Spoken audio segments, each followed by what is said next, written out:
V dnešnej dekadentnej, úpadkovej dobe,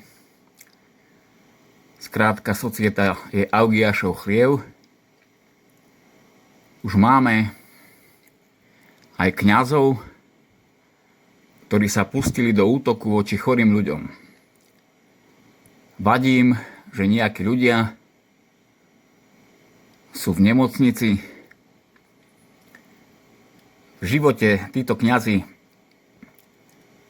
neskončili žiadne medicínske štúdium, nepoznajú fyziku, nepoznajú chémiu, ktorá je za prenosom informácií v mozgu, nevedia